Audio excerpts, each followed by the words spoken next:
بسم اللہ الرحمن الرحیم ایاک نعبد و ایاک نستعین۔ جیسا کہ آپ سب کو پتہ ہے کہ جو انٹرنیشنل کرائسس چل رہے ہیں اس میں پاکستان پر کافی سارا بوجھ آ رہا ہے۔ اس حوالے سے میٹنگز ہماری خیبر پختونخوا کی لیڈرشپ کی بھی ہوئی ہیں اور وفاقی نمائندوں سے بھی لوگ آئے تھے، لیکن اس دوران ہم نے کوشش کرنی ہے کہ ہم زیادہ سے زیادہ اپنے پاکستان کے بارے میں سوچیں اور پاکستانی عوام کے بارے میں سوچیں۔ اگر فرض کریں کسی بھی کرائسس میں کبھی بھی بوجھ آئے گا تو وہ سب سے پہلے منتخب نمائندے، بیوروکریسی، جو ہماری سول اور ملٹری لیڈرشپ ہے،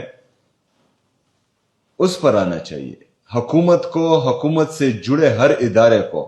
چاہے وہ ملٹری ہے، چاہے جوڈیشری ہے، چاہے بیوروکریسی ہے، چاہے پولیس ہے، چاہے جو بھی ہے،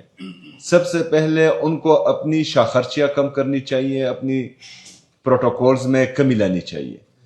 اس کے بعد عوام پر بوجھ لانا چاہیے۔ ہمارا مسئلہ یہ ہے یا وتیرہ یہی رہا ہے 78 سال سے پاکستان میں کہ جب بھی سخت حالات آتے ہیں اس سے پہلے نہ پاکستانی عوام کو کسی نے کچھ دیا ہے نہ اس کے بعد دیتے ہیں، لیکن جب بھی قربانی کا موقع آتا ہے تو سب سے پہلے قربانی کا بکرا عوام سے بنا دیا جاتا ہے۔ تو جو پیٹرول کا بم عام عوام پر گرا ہے، صوبائی حکومت اس کو یکسر مسترد کرتی ہے۔ ایسا نہیں ہونا چاہیے۔ کورونا کے وقت میں عالمی دنیا میں وبا آئی ہوئی تھی اور سخت حالات تھے، لیکن اس کے باوجود بھی عمران خان صاحب نے بہترین انداز میں عام عوام کے لیے، غریب عوام کے لیے، بزنس کمیونٹیز کے لیے ایسے اقدامات کیے کہ پوری دنیا اس کی متعارف ہو چکی تھی۔ ابھی مسئلہ یہ ہے کہ جو موجودہ رجیم مسلط کی گئی ہے، نہ ان کے پاس کوئی پالیسی ہے، نہ جو ہے یہ کوئی ریفارمز لا سکتے ہیں، نہ ان حالات کو کنٹرول کرنے کے لیے ان کے پاس کوئی واضح پالیسی ہے۔ بہرحال خیبر پختونخوا کی حکومت ہمیشہ اپنے عوام کے ساتھ کڑی ہوگی انشاءاللہ تعالی، اور ہر اس قدم کی، ہر اس اقدام کی مخالفت کرے گی جس سے براہ راست عوام پر اثر پڑتا ہو۔ دوسری بات، میں اپنی ڈسٹرکٹ انتظامیہ کو خراج تحسین پیش کرتا ہوں، اپنے پارلیمنٹیرینز کو خراج تحسین پیش کرتا ہوں کہ جس طرح وہ